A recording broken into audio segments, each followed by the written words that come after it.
আসসালামু আলাইকুম। কেমন আছেন সবাই? আলহামদুলিল্লাহ আমি ভালো আছি। তো আজকের ব্লগটা বিকেল থেকে শুরু করলাম। বিকেলবেলা আজকে কি রান্না করলাম রাতের জন্য আর কি কাজ করলাম টুকটাক শেয়ার করার চেষ্টা করব। তো সবকিছুই মিলে আজকে ব্লগ থাকবে। তো আশা করি ফুল ভিডিও জুড়ে থাকবেন, দেখতেই থাকবেন, সাথেই থাকবেন। তো কেমন আছেন সবাই? অনেক রান্না বান্না করে কাজ করে আসলে দেখেন আমার এদিক দিয়ে ঘাম ঝরতেছে। ঘাইমা গেছি। ও মানে এত পরিমাণে গরম পড়ছে, অনেক গরম পড়ছে বুঝছেন। গরমে একদম মনে করেন যে এসি ছাড়া রান্নাই করা যায় না। আমি দুপুরবেলা রান্না করছি, রান্নাঘরে এসি ছাড়া রান্না করছি। এখন আসছি কাপড় চোপড় আয়রন করতে। তাই দেখেন এক ঝুড়ি কাপড় চোপড়, এগুলো এগুলো সব আয়রন করবো এখন।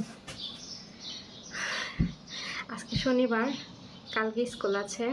তো এক ঝুড়ি কাপড় চোপড় আয়রন করলে আজকে কাজ শেষ। তারপরে আবার এই দেখেন কম্বল রেখে দিছি। এই কম্বলা সব এগুলো ধুইতে হবে। এক এক করে ধুইয়া শেষ করে ফেলবো।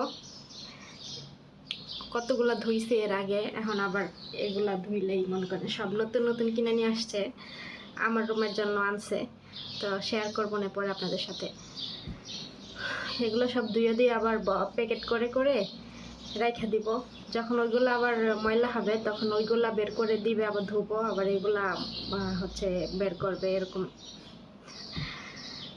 তো কাপড় চোপড় ধোয়ার জন্য, এই কম্বল ধোয়ার জন্য বড় মেশিনই কিনছে, যাতে কম্বল বাসায় দিতে পারে। এই কম্বল মনে করেন যে ভিজাইলে আরও বেশি ওজন হয়ে যায়, অনেক ধুইতে অনেক কষ্ট হয়। মনে করেন একটার থেকে ধুইয়া হাত দিয়ে উঠাইয়া তারপরে হচ্ছে আরেকটা মেশিনে দিতে হয়। তো অনেক হয়ে যায়, ওজন হয়ে যায়, কষ্ট হয়ে যায়। যাই হোক, কিছু করার নাই, দিতে হবে। তো আশা করি ফুল ভিডিও জুড়ে দেখবেন, সাথেই থাকবেন। আর ভিডিওটি কেমন লাগলো অবশ্যই কমেন্ট করবেন। আর আপনারা কে কোথা থেকে আমাকে দেখছেন কমেন্ট করে জানাবেন। সাথেই থাকুন, দেখতেই থাকুন। আজকে বিকেলে আমি রান্না করব বেত টমাট। তো আপনারা সবসময় বাংলাটাই হচ্ছে শুনে থাকেন, তো আজকে আমি আরবিতেও বলে দিচ্ছি।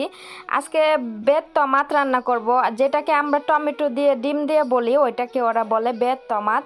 তো এখানে আমি অনেকগুলা প্রায় 16টা আমি ডিম নিয়ে নিছি। ডিমগুলো আমি এক এক করে ভাঙ্গা নিতেছি, ভাঙ্গা তারপরে এটাকে ফাটাই নিব। এরপরে এটা হচ্ছে টমেটো দিয়ে আমি রান্না করব।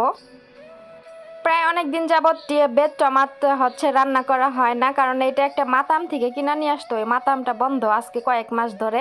তো আজকে হুট করে ম্যাডামের মেয়েরা বলতেছে যে ওরা এটা খাবে, তো ম্যাডামও বললো আচ্ছা ঠিক আছে। পরে আমাকে বইলা রাখছিল, আমি বিকালবেলা 4:30টার সময় ঘুম থেকে উঠে রান্নাঘরে এসে আমি রান্না বান্না শুরু করে দিলাম। 16টা ডিম ভাঙ্গে এভাবে আমি গুলাই নিতাছি। গুলাই নেওয়ার পরে তারপরে আমি টমেটো কাটবো, পেঁয়াজ কাটবো, এগুলা দিয়ে আমি একটু একটু করে শেয়ার করবো আপনাদের সাথে। অবশ্যই এভাবে রান্না করে খেয়ে দেখবেন যে অনেক বেশি ভালো লাগে রুটি দিয়ে খেতে।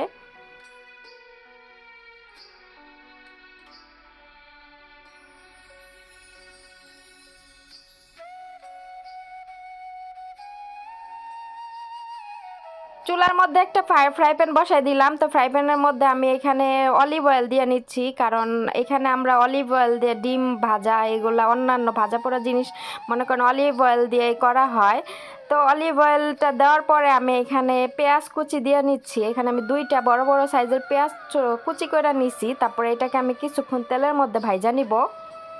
বেত টমাতে মনে করেন যে কোনো ধরনের মশলা কিছুই লাগবে না, শুধু পেঁয়াজ আর তেল আর একটা কালো মরিচের গুঁড়ো আর লবণ, এগুলা দিয়েই হইতে হয়। অনেকে আবার যদি চান যে একটু কালারটা সুন্দর হোক, সেক্ষেত্রে সামান্য পরিমাণে হলুদ দিতে পারেন। আমি যেমনটা সামান্য পরিমাণে হলুদ দেই, যাতে করে ডিমটা একদমই সাদা ফ্যাটফ্যাটা না লাগে, কালারটা অনেক বেশি সুন্দর আসে।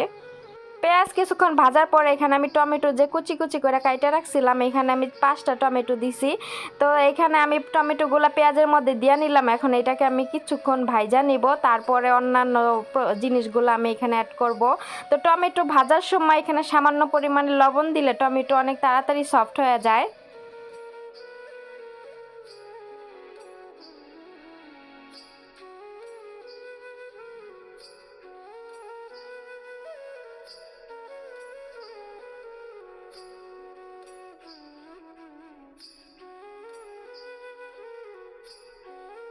অনেকক্ষণ আমি টমেটোটা ভাইজা নিয়েছি, তারপরে যে ভাজা হয়ে গেছে। এখন এই যে গুলাই রাখছিলাম যে ডিমগুলো আমি এখানে সুন্দর মতো করে ছাইড়া দিমু। এইভাবে চারপাশ ঘুরাই ডিমগুলারে দিতে হইবে, নাইলে কিন্তু এক জায়গায় দিলে কিন্তু এক জায়গায় থাইকা যাবে। এইভাবে ঘুরাই চারপাশে দিবেন, আর চুলার জালটা একটু কমাই রাখবেন। তখন এই সময় যদি চুলার জালটা বাড়াই রাখেন তাহলে কিন্তু নিচে পুড়া যাওয়ার সম্ভাবনা থাকবে। এর লেগে চুলার জালটা একটু কমাই রাখতে হবে, আর এইভাবে আস্তে আস্তে লাড়াচাড়া দিতে হবে। অনেকে ভাবতাছেন যে আমি ফ্রাই প্যানে এই ধরনের চামচ দিয়ে কেন লাড়া দিতেছি। আসলে আমার বাসায় ফ্রাই প্যানে যে চামচগুলো ইউজ করা হয় ওগুলা নাই, কাঠের চামচ কিংবা প্লাস্টিকের ওগুলা নাই। আর এইখানকার ফ্রাই প্যানগুলো অনেক বেশি বালা, তো মনে করেন যে এখানে যে চামচ দিয়ে লাড়তাছি না, একটু দাগ পড়ে না। তো আমি মাঝে মাঝে যে ফ্রাই প্যানে রান্না করলে যদি চারপাশে একটু একটু লাইগা থাকে তাহলে কিন্তু আমি দাঁড় সোবা দিয়ে হালকা করে ডলা দিই, তারপরে এখানকার ফ্রাই প্যান কিন্তু নষ্ট হয় না। তো এই যে আমার ডিমগুলো আমি আস্তে আস্তে করে এই যে এরকম করে লইলাম। এখন ডিমটা কিন্তু প্রথমে কিন্তু ছিল নরম ছিল, এখন দেখেন আস্তে আস্তে শক্ত হয়ে আইতাছে। টমেটোর মধ্যে ডিমগুলো ছাড়ার পরে আপনারা কিন্তু অনবরত লাড়তে থাকবেন, একবারে না লাড়ে মনে করেন রাইহা দিলে একবারে নিচে পুইরা যাবো গা। তো এখানে আমি একটা হটপটের মধ্যে, স্টিলের একটা হটপটে আমি ডিম রান্না হয়ে গেছে, এখন আমি এটা দিয়া দিলাম, দিয়ে এখন হটপটটা ডাইকা থুয়া দিমু। তো কিছুক্ষণ পরে মাগরিবের আজান দিয়া দিবে, তখন আমি এটা ওরা খাওয়া দাওয়া করবে এই আর কি। তো এখান থেকে আমি একটু পরিমাণে উঠে ফয়সালকে দিতেছিলাম, কারণ রান্না করার সময় ফয়সাল আমার সাথেই থাকে, ওর একটু না দিলে কেমন আমার কাছে খারাপ লাগে। যখন আমি রান্না বান্না করি ওর আত্মাটা মনে খাবারের দিকে যায় থাকে, লেগে আমি কি করি, যাই রান্না করি না কেন ফয়সালদের দিয়ে আগে উদ্বোধন করে লই। রান্না বান্নার পর্ব তো শেষ করলাম, এখন থালা বাটির পর্ব আগে ধোয়া মানে শুরু হয়ে গেল। এই দেখেন কতগুলো থালবাটি এখন জমছে, এগুলো এখন এক এক করে ধুয়া লইতাছি।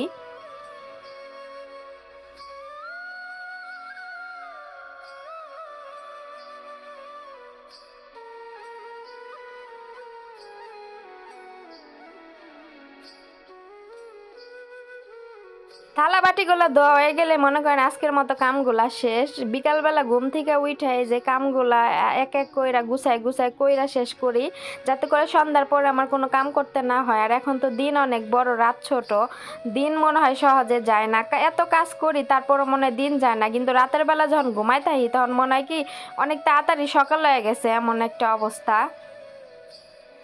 সবার ভিডিওটা যদি ভালো লাগে তাহলে একটু লাইক কমেন্ট শেয়ার করবেন, আর আমার চ্যানেলটা একটু সাবস্ক্রাইব করে দিবেন।